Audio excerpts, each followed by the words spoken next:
차장님, 네, 허위 사실이 공공연히 우리 사회에 돌아다니면 우리 사회는 어떻게 됩니까?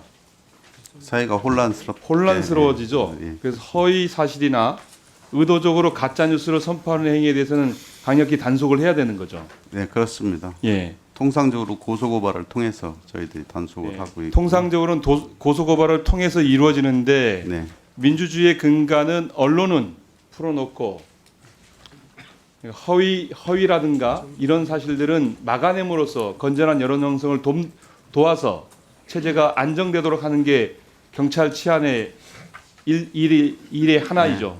경찰은 뭐 고유 업무이기도 합니다. 다만 이제 언론 문제는 또 다른 시각에서 봐야 될 거라고 생각합니다. 허위 사실이 이제 내란과 관련되어서 허위 사실이 공공연히 유포가 되고 있어요.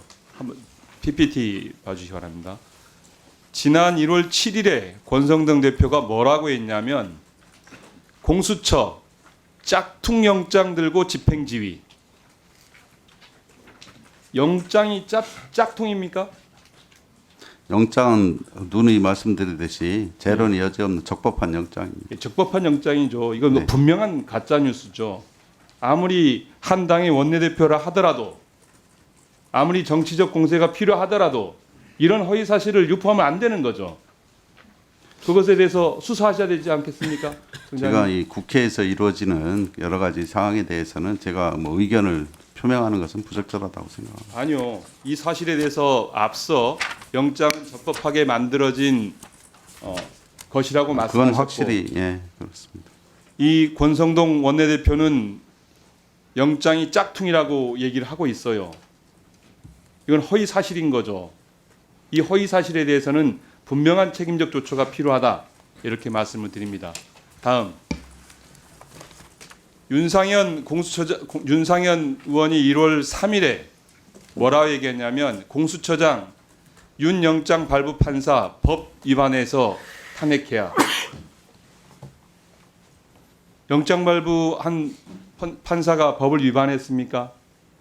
저는 적법하게 영장을 발부했다고 발부했죠. 생각합니다. 네. 이런 가짜 뉴스들을 통해서 국민들을 선전선동하고 있는 겁니다. 이것에 대해서 처벌하지 않으면 우리 사회 혼란은 아무도 막을 수가 없습니다. 그 일을 사실은 경찰이 해야 되는데 하고 있지 않아서 민주당이 민주파출소라는 것을 만들어서 이런 제보를 받게 되어진 겁니다. 앞서 우리 배준영 의원님께서 민주파출소에 대해서 뭐라 말씀하시냐면 입틀막하고 있다. 표현의 자유를 억압하고 있다. 허위 정보나 허위 뉴스를, 가짜 뉴스를 살포하는 행위를 막는 게 당연한 거죠. 입틀막이라고 하면 정당한 나이 얘기를 하는데 그것을 막는 것을 얘기하는 것이죠. 그것이 사실이라면 무엇이든 들어야죠. 그것을 입틀막이라고 규정하고 하고 있는 것은 정말 민주사회에서 있어서는 안 될 일이라고 저는 생각을 합니다. 시민의 소리에 경청하고 들었다면 지금의 탄핵 국면에 와 있겠습니까? 대통령께서 정치를 하시면서 입틀막을 했기 때문에 지금 여기 와 있는 거 아니겠습니까? 최소한의 정당의 반성이 필요하다, 이렇게 판단합니다. 저희 당에서 조사를 좀 해봤습니다. 그래서 한 2만여 건이 조사가 2만여 건의 제보가 들어왔는데요. 저희 내란 선동의 주요 내용은 이런 것입니다. 윤석열 계엄은 부정선거 단절을 위한 합법적인 행위다, 이렇게 주장하는 거예요. 두 번째, 친중 좌파 빨갱이 세력 척출을 위한 결단이었다. 내란은 윤석열이 아닌 민주당이 한 것이다. 이런 얘기로 이런 가짜 뉴스를 하고 있고 이것을 카톡방으로 나르고 있는 거예요. 만약에 이 허위 사실로 판명이 되어지면 어떤 처벌을 받게 되죠? 뭐 허위 사실 뭐 고소 고발에 따르면 뭐 허위 사실 유포죄로 처벌할 수는 있지만 아직 현재 그런 건 없고요.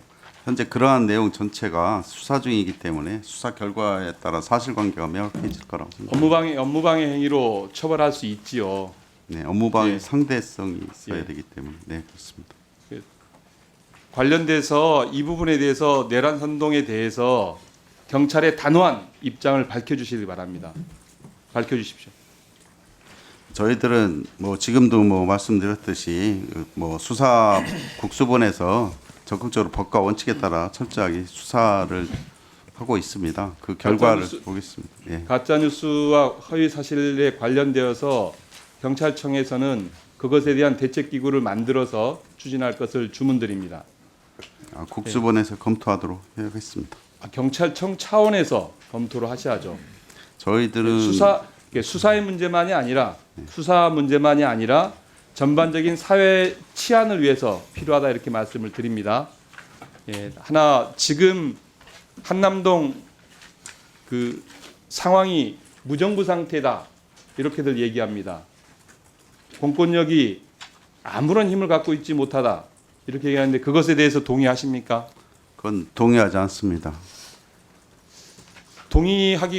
동의하지 않는데 왜냐 왜 한남동 그 관저를 제외하고 제가 말씀을 드리는 거고요. 관저는 지금 공권력이 행사되고 있지 못하잖아요. 네, 거기는 뭐 체포영장 집행 대상이기 때문에 그거 빼고 그 의원님 말씀하신 것은 그 주변을 제가 아니, 집회 시위 관련해서 전 한남동 관저를 얘기하는 겁니다. 그렇게 거기는 되면 또 뭐 다른 관점에서 무법 상황인 말씀드릴 거죠.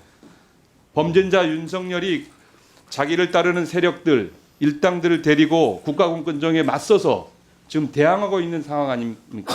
맞죠? 뭐 국수본에서 철저하게 그 체포영장을 집행할 거로 생각하고 있습니다. 국수본에서 체포영장이 아니라 그 상황을 얘기하는 거고요. 그런 상황에 대해서 경찰이 너무 안이하게 대응하고 있다. 치안 책임을 지고 있는 대한민국 전체를 치안 불안으로 떨게 만들고 있는 상황을 연출하고 있다. 이것에 대한 경찰청장의 책임 있는 답변이 필요하다. 답변해 주십시오. 그 경호처 안에까지 저희들이 상황을 알 수가 없습니다. 그 안에. 그래서 거기에 대해서 제가 어떤 입장을 밝히는 것은 사실 적절하지 않다고 생각을 합니다. 알 수가 없죠. 네. 거기 피의자, 범죄자 윤석열이 있는지 없는지도 확인할 수 없죠. 예, 저희들 입장은 그렇습니다. 네, 그러면 범죄자가 있지도 않게 있는지 없는지도 모르고 지금 일부의 경호처 직원, 전 직원들이죠.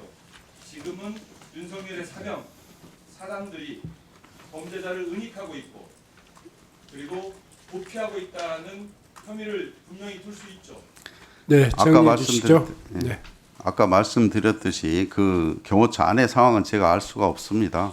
그냥 국수본에서 그런 여러 가지 상황을 다 다각적으로 놓고 철저하게 집행 계획을 세우고 있습니다. 거기에 따라서 움직이는 것이고요. 제가 지금 뭐 알 수 없는 상황에 대해서 이렇게 네. 저렇게 얘기할 수는 없습니다.